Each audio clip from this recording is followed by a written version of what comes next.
López fue un buen gobernante y es evidencias de que fue pésimo.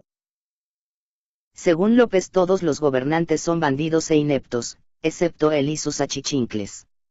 Pero él ya gobernó, ni más ni menos que la capital del país, y lo hizo mal. Aquí están 10 evidencias que quitan todo sustento a su ofrecimiento de que él puede gobernar mejor al país. Primera. El peor desempeño económico. Entre 2001 y 2005, que fueron los años en que López gobernó la capital del país, la economía de México creció 9.3% en términos reales. Pero 21 entidades federativas crecieron más que el promedio nacional. 10 entidades federativas crecieron menos que el promedio nacional, pero crecieron. Pero hubo una sola que no creció, el Distrito Federal. López, como gobernante de la capital del país, poco o nada hizo por favorecer el crecimiento económico. Si López fuera presidente, la economía nacional, en el mejor de los casos, no crecería, y, por consiguiente, aumentaría la pobreza. Segunda. Hizo crecer el desempleo en el DF más de lo que aumentó en el país. Entre 2000 y 2005 la tasa de desempleo aumentó en un 38% en el país en su conjunto. Pero en el Distrito Federal, bajo el gobierno de López, el desempleo creció casi al doble.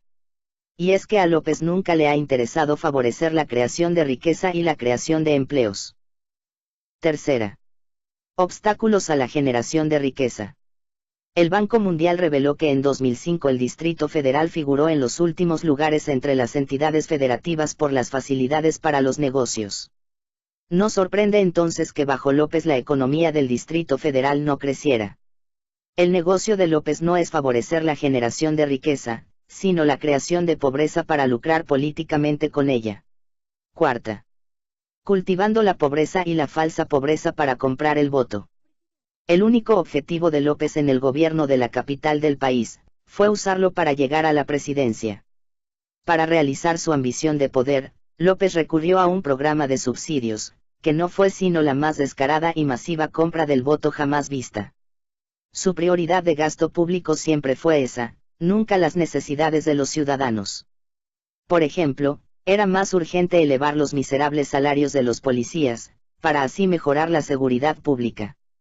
Pero López razonó, si subo el salario a los policías obtengo unos cuantos miles de votos, si doy dinero a ancianos y madres solteras obtengo millones de votos. López no quiere acabar con la pobreza, no quiere que haya menos pobres. Por el contrario, quiere que haya los más pobres posibles, para mantenerlos dependientes de los subsidios y así obtener sus votos. Pero incluso López dio subsidios a los no pobres para comprar sus votos. Quinta. Prioridades de gasto, que se jodan los necesitados. Un claro ejemplo del ruin cálculo político de López es que nada hizo por resolver el problema de la crónica y severa escasez de agua en Iztapalapa y otras delegaciones. Gastar en reparar y mejorar la red secundaria de distribución de agua, habría ganado votos una sola vez. Pero medrar con las pipas para distribuir el líquido crea una dependencia permanente. Por eso, tras de 20 años de gobiernos izquierdistas, en la capital del país el problema del agua no solo se mantiene, sino que se ha agravado.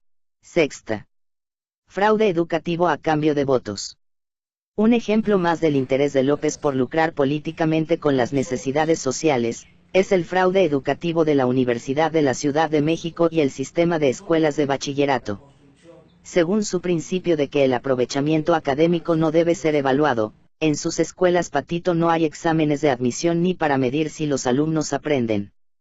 Las escuelas preparatorias expiden certificados chatarra a egresados que son analfabetas funcionales. La universidad tiene el más bajo nivel de titulación, es la peor del país. Los maestros no enseñan, los alumnos no estudian ni aprenden, pero ambos reciben dinero y votan. Eso es lo que importa. Séptima. Valiente deshonestidad. La corrupción se mide tanto en los burócratas de alto nivel como en los de bajo nivel. En ambos casos López sale reprobado.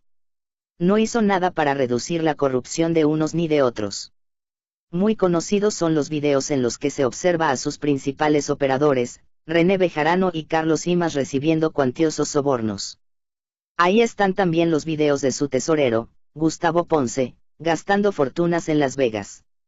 Asimismo, según el estudio periódico de Transparencia Mexicana, durante los años que López gobernó, el Distrito Federal fue la entidad federativa más corrupta del país. Octava. Con la inseguridad no pudo.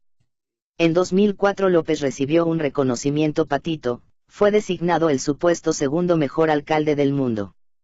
Pero ese mismo año más de 500,000 de capitalinos marcharon para demandarle seguridad pública. Nunca en la historia de la ciudad ni del país se había registrado una manifestación tan concurrida. Y no fue para felicitar a López por su reconocimiento patito. Novena. Premiando a políticos delincuentes. En noviembre de 2004 en la delegación Tláhuac, una turba secuestró y luego linchó a 3 policías federales. 2 de ellos murieron al ser quemados vivos, un tercero sobrevivió. López y su jefe de la policía, en aquel entonces Marcelo Ebrard, acordaron no rescatar a los policías y dejar que la turba cometiera sus crímenes. En respuesta el entonces presidente Vicente Fox destituyó a Ebrard, solo eso, cuando que debió meterlo a la cárcel. ¿Pero qué hizo López? López premió al asesino. Lo nombró secretario de Desarrollo Social, la principal oficina para la compra del voto. Después lo hizo su sucesor al frente del gobierno capitalino. Así es López. Décima. Despotismo político. López es un intolerante y autoritario como lo probó cuando gobernó. Basten 2 ejemplos. El primero fue la campaña de odio que desató contra los convocantes y participantes de la marcha en demanda de seguridad pública en 2004. El segundo ejemplo fue el conflicto permanente que tuvo con la Asamblea Legislativa, cuando era de mayoría opositora. Vetó toda ley que no era de su agrado. López no sabe de tolerancia y diálogo con el disidente. López no entiende de independencia y diálogo entre poderes públicos. Para López solo hay 2 clases de personas, los súbditos que le rinden culto incondicional y los que no se lo rinden y por lo tanto son enemigos, a los que hay que aplastar. En suma, la mejor prueba de que si López obtuviera la presidencia, ello sería un desastre para México, es la experiencia de lo que fue su gobierno en la capital del país,